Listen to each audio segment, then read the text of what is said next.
It was a Tuesday in November, and Clara Bennett had exactly $14 in her checking account.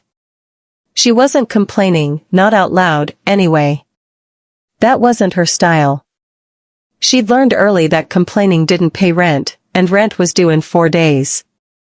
So she kept moving. She always kept moving. She was restocking shelves at the small bookstore where she worked mornings when her phone buzzed against her hip. She almost didn't answer. The screen read Mara, work, and Mara never called unless something had gone wrong. Clara. Mara's voice was thick, hoarse, barely above a whisper. I need a favor. Massive. I'm begging you. Clara set down the stack of paperbacks she was holding. What happened? Sick. Completely out. Fever, chills, can't even sit up straight. A pause, broken by a shallow cough.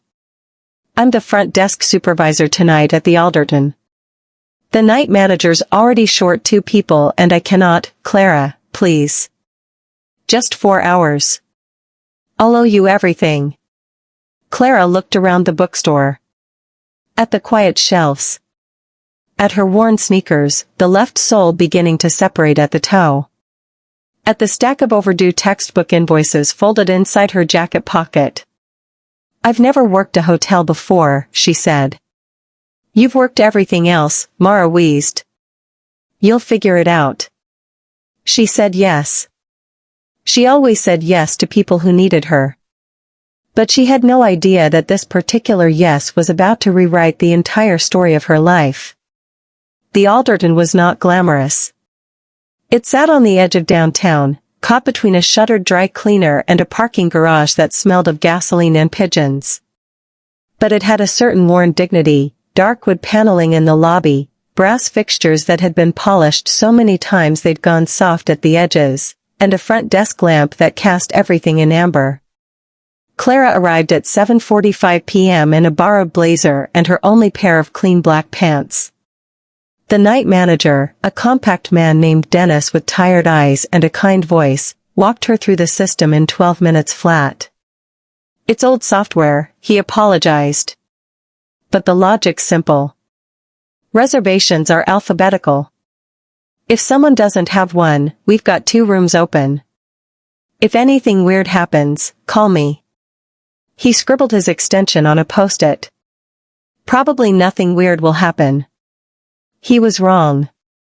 The rain started around 9.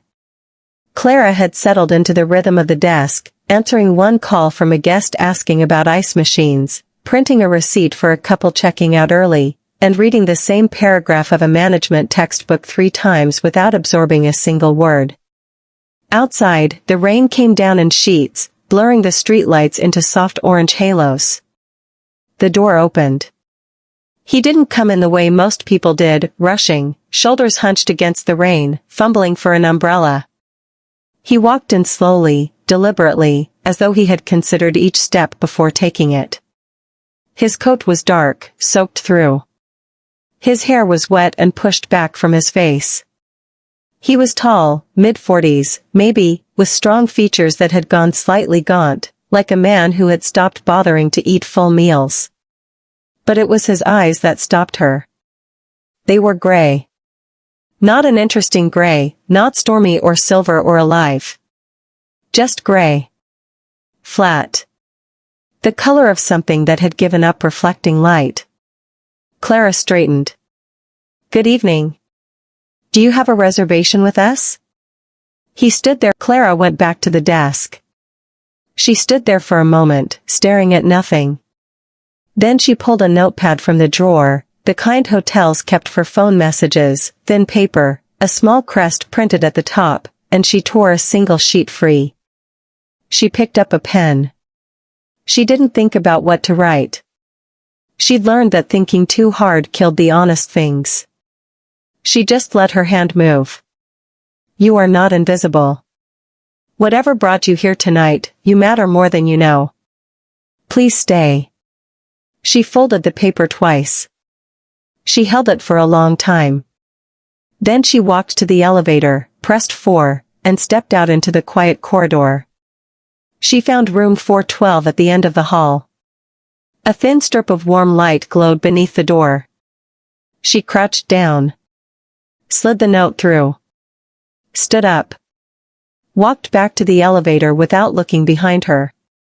By the time she returned to the lobby, the bench outside was empty. The rain was still falling, but James Calloway was gone. He checked out before dawn.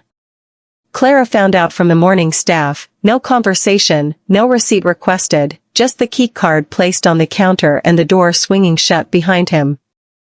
When she called Mara later that day to return the blazer, she mentioned him. Mara had no idea who she was talking about. Guests like that come and go, Mara said. The quiet ones especially.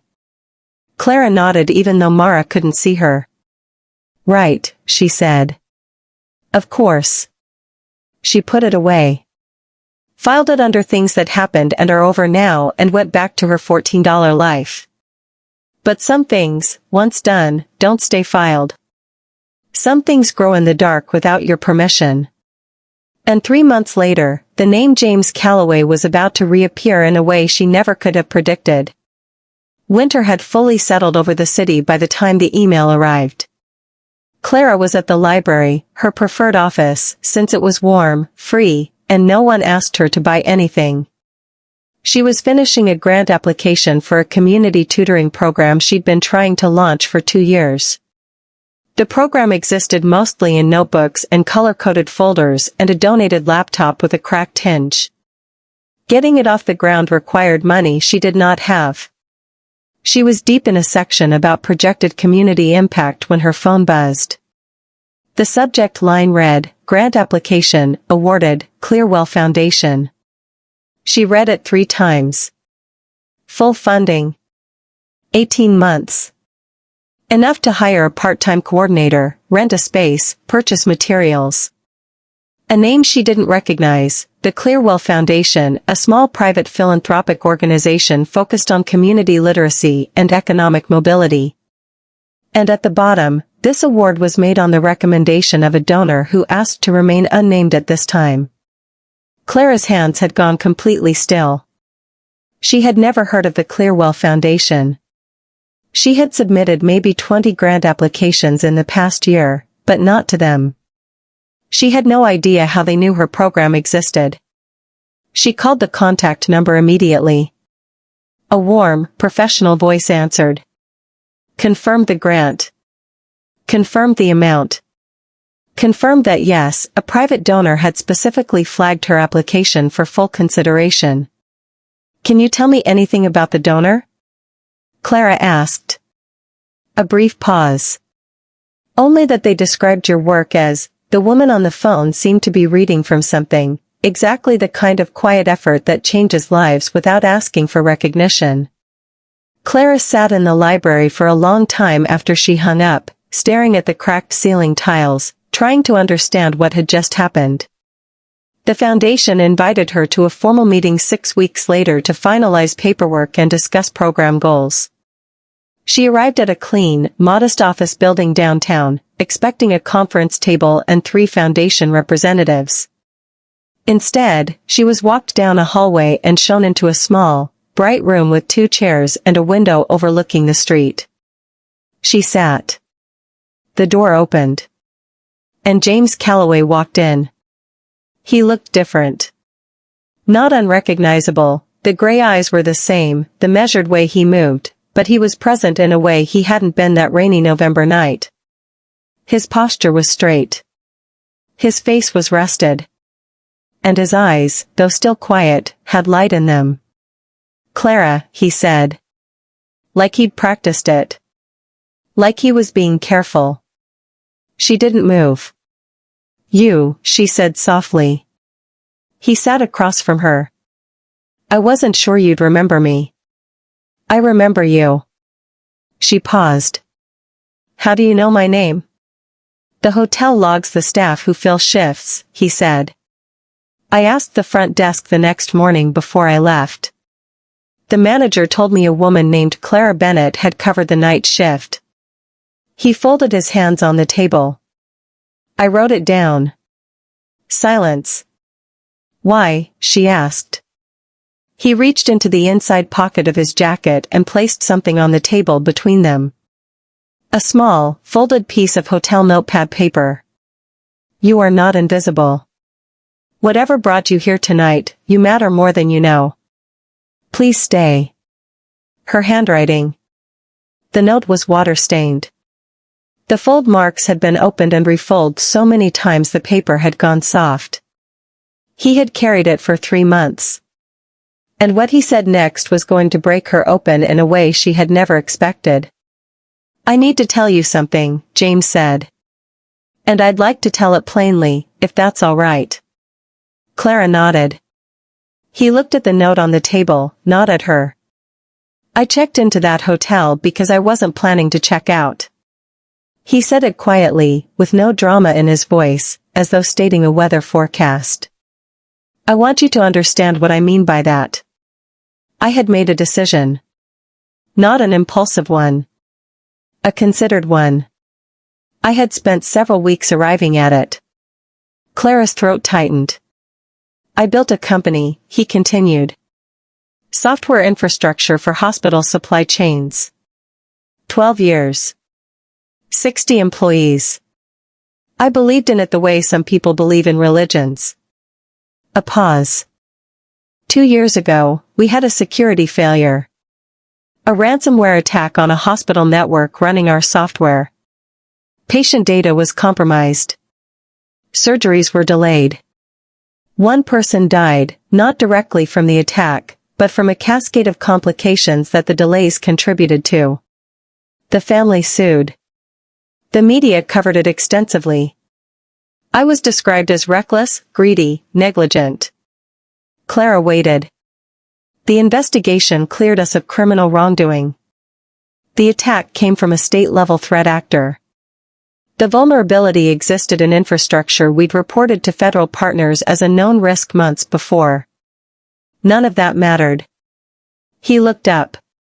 What mattered was that I had built something, and people had been hurt, and I couldn't put those two facts in any arrangement that didn't end with me being the cause. That's not fair, Clara said softly. No, he agreed. But grief isn't fair. And guilt isn't fair. And when you spend 2 years inside both of them, fairness stops being a category you think in. He picked up the folded note.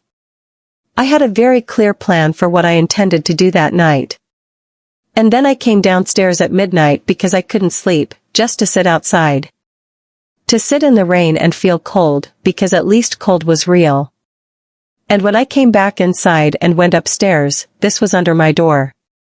He set it back on the table. I read it 4 times. And then I sat on the edge of the bed and I cried. Which I hadn't done in 8 months. And I ordered room service at 2 in the morning and ate it on the floor, and it was the best meal I'd ever had, and I don't remember a single thing that was in it. Clara's eyes were burning. I checked out early because I was embarrassed, he said, and for the first time something almost like a smile moved across his face. I was embarrassed that a stranger had, he stopped. Tried again. I wasn't ready to be seen yet. But I wrote your name down, because I knew that eventually I would want to find a way to say thank you that was worth saying. You don't owe me anything, Clara said. I know that, James replied. This isn't debt.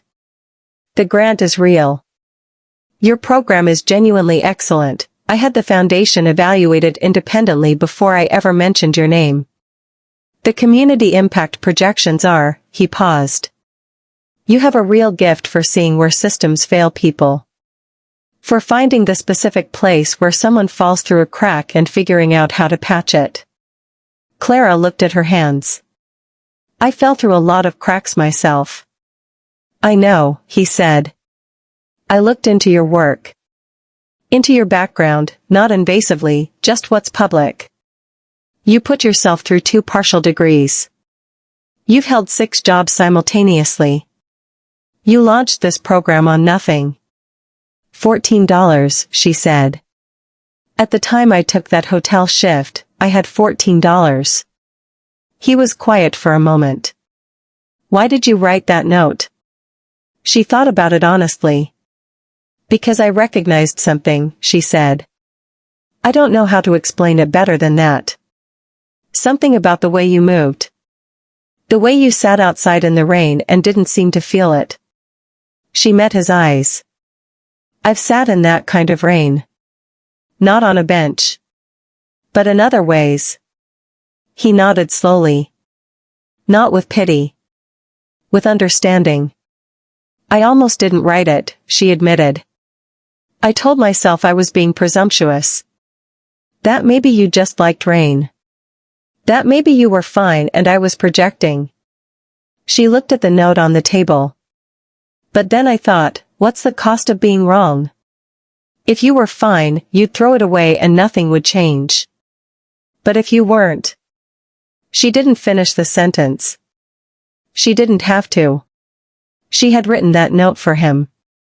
But in the months that followed, as she built her program and her life with the grant that his quiet gratitude had made possible, she would slowly realize that she had also written it for herself. And what she didn't know yet, what neither of them knew, was that this meeting in this small bright room was not an ending. It was the first page of something neither of them had planned. The tutoring center opened on a Thursday in April. Clara had named it Still Here, a name that confused some people and made others go very quiet when they heard it. It operated out of a rented room above a hardware store on the east side, painted warm yellow by volunteers on a Saturday, furnished with donated tables and mismatched chairs and 2 computers that actually worked and one that technically worked if you didn't look at it too hard. She taught the first class herself. 6 women, ages 19 to 54. Reading, writing, job application literacy. One woman had never typed her own name into a computer before. By the end of the hour, she had written a sentence, printed it, held it in both hands, and laughed. Clara drove home that night with the windows down despite the cold, because she needed to feel the air on her face to believe the day had been real. James Calloway, meanwhile, had returned to his company, reconstituted, smaller, with a new focus on transparent security architecture and a foundation component built directly into its structure. He testified before 2 congressional committees in the spring about critical infrastructure vulnerability. He was not glamorous about it. He was precise and accountable and honest, and the people who listened to him came away with the sense that here was someone who had learned something the hard way and was determined not to waste the lesson. They texted occasionally. Not constantly, neither of them was built for constant. But regularly. Real things. First cohort completed. 4 women got job interviews. 1 got a job. Good. How are you? Tired. Good tired. You? Same. Getting there. Brief. Honest. The way 2 people communicate when words have weight. The foundation invited Clara to give a short presentation at their annual donor gathering. She wore the same navy blazer she'd borrowed for the Alderton that November night. She'd bought it from Mara afterward for $12, and she stood at a small podium in a room of 40 people and talked about what happened when someone was seen at the right moment. She didn't tell the story of the note. Not publicly, not yet. That still felt private, like something carried in a wallet. But she talked about invisibility. About how the people most likely to fall are the ones most practiced at looking like they won't. About the arithmetic of small interventions, how a conversation, a gesture, a single sentence could function as the difference between a person staying or going. Not always. Not as a guarantee. But as a possibility. And possibility, she said, was the only thing you needed to plant to grow something real. James was in the back row. She didn't know until the applause started and she looked up and saw him. He wasn't clapping loudly. He wasn't drawing attention. He was just there. The way he had been there the first time, quiet, present, watching with those gray eyes that now, she had learned over 18 months of texts and 2 real conversations, held more life in them than almost any eyes she'd encountered. Afterward, in the lobby, he found her. "You should tell that story," he said. "The real one." "Someday," she said. He looked at her for a moment. "How's the center?" "Expanding. We got a second location approved last week. Community health component starts in the fall." "I heard." A pause. "I may have been on the committee that reviewed that application." She laughed, genuinely surprised. "You could have told me." "I didn't want to influence you," he said simply. "You don't need influence. You need resources. There's a difference." They walked out into the evening together, down the steps and onto the sidewalk, where the city was doing its ordinary nighttime work around them. They walked for a while without destination. She had written that note for him. But she understood now, fully, that she had also written it for herself, for every version of herself that had ever sat in a rain that didn't feel cold because numbness had replaced feeling. And this, the center, the second location, the women who could now write their own names, was what that note had grown into. Not just his survival. Hers, too. They stopped at a corner where a street cart was selling coffee, the vendor wrapped in a heavy coat, steam rising from the urns in the cold air. James bought 2 cups without asking if she wanted one because by now he simply knew. They walked on. "Can I ask you something?" Clara said. "Yes." "That night. When you came back inside from the bench. Before you found the note." She held her cup in both hands. "What were you thinking?" He was quiet for a while. Long enough that she thought he might not answer. "I was thinking about my father," he said finally. "He died when I was 11. Heart attack, very sudden. And I remember standing at his funeral thinking that I didn't understand how the world just kept going, traffic, birds, a dog barking somewhere, when something that large had just disappeared from it." He paused. "I was thinking that night that I wanted to disappear quietly. Without the dog barking. Without the traffic noticing." He glanced at her. "I wanted to be as small as possible about it." Clara didn't say anything. "The note didn't fix that," he said. "I want to be honest about that.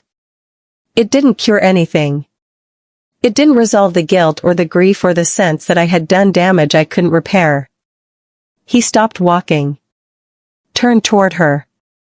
But it interrupted it. Just for a moment, it made me aware that I was visible to someone. And visibility, he stopped. When you believe you become a negative presence in the world, the last thing you expect is for a stranger to say you matter. It reintroduced uncertainty into something I thought was settled. "Uncertainty," Clara repeated. "That's what hope actually is," he said. "It's not optimism. It's not confidence. It's just the possibility that the conclusion you've reached might not be the only one available." She had wondered what she could possibly say in that note that would matter. She had been afraid it was nothing. But it wasn't a solution she'd offered him, it was exactly what he'd just described. One thread of uncertainty. One small voice saying, "You might be wrong about this." And sometimes that's all a life needs. They were not a love story in the conventional sense. Or maybe they were, but not the version that gets told in straight lines. There was no dramatic declaration. No moment where one of them said the word love like a door swinging open. What there was, instead, was an accumulation, a texture built slowly over months and then years of 2 people choosing, consistently, to stay in each other's orbit. He showed up at the center's second location opening with a box of decent coffee and no announcement. She showed up at his company's ethics symposium without telling him she was coming, just to hear him talk about accountability in front of a room of people who needed to hear it. He texted her at 11 p.m. on a Tuesday, "Read something today that reminded me of you. We'll send later." She sent him pictures of the mismatched chairs in the center with the caption, "Someone donated 12 more. We are drowning in chairs but make it beautiful." On a Sunday in October, 2 years after the hotel, they were sitting on her apartment steps because the elevator was broken and neither of them had minded stopping there. The afternoon was golden cool. A neighbor's kid was drawing with chalk on the sidewalk. Somewhere down the block, someone was playing guitar badly and cheerfully. James reached into his jacket. He held out the note. It was almost transparent now, the paper so soft from handling that she was afraid to take it. "I think," he said carefully, "that you should have it back." Clara looked at him. "Why?" "Because I don't need it anymore," he said. "I know what it says." He met her eyes. "And I know who wrote it." 3 months after she slid that paper under a hotel door, she had told herself she would never know if it mattered. She had prepared herself for permanent silence. But some silences, it turns out, are not endings, they are just distance, and distance is the one thing that time reliably closes. She took the note. Held it carefully, the way you hold something that has traveled farther than you have. "I was afraid," she said quietly. "That night. When I wrote it." "Afraid of what?" "That you'd think I was strange. That I'd gotten it wrong. That you were fine and I'd just made things weird." She laughed softly. "I almost didn't slide it under. I stood there for probably 30 seconds. "I know," he said. "There's a little scuff on the carpet outside 412. From your shoes. I noticed it in the morning." She looked at him. "You're making that up." "I'm absolutely making that up," he said. She laughed, really laughed, and leaned her shoulder against his, and the neighbor's kid kept drawing chalk shapes, and the guitar down the street found a chord it liked and stayed with it. She had stood at that glass door looking at him in the rain and asked herself, "Do I go out there, or do I do something else?" And the answer had been, something else. Something smaller. Something that traveled farther than she ever could have by opening that door. 3 years after the hotel. A Saturday afternoon. Clara stood at a podium in front of 300 people and told the whole story. She told it plainly, without performance. She told it the way she'd written that note, without overthinking it, just letting the honest version of events move through her and out into the room. She talked about the $14. About the borrowed blazer. About the man in the soaked black coat with the flat gray eyes. About the bench in the rain. About 30 seconds of hesitation outside room 412. About the silence that followed. About the grant, the center, the 60 women who had passed through still here in 3 years and rebuilt themselves inside it. And then she said, "I want to be clear about something. I am not telling this story because it has a happy ending. I'm telling it because it almost didn't have any ending at all. Somewhere in this room, or watching this, or sitting alone somewhere in a city that feels too loud and too indifferent, there might be someone who believes they are invisible. Who has spent so long falling through cracks that they have begun to believe the cracks are where they belong." She paused. "You are not invisible. Whatever brought you to this moment, you matter more than you know. Please stay." The words from the note. Spoken aloud for the first time. She had been afraid of getting it wrong. Of projecting. Of being presumptuous. But the cost of getting it wrong had always been nothing. And the cost of staying silent, that cost, she now knew, could be everything. The room was very quiet. Then someone started clapping, and then someone else, and it moved through the 300 people like a wave finding shore. James was there, in his usual spot, back row, away from cameras. She found his face without looking for it. He nodded once.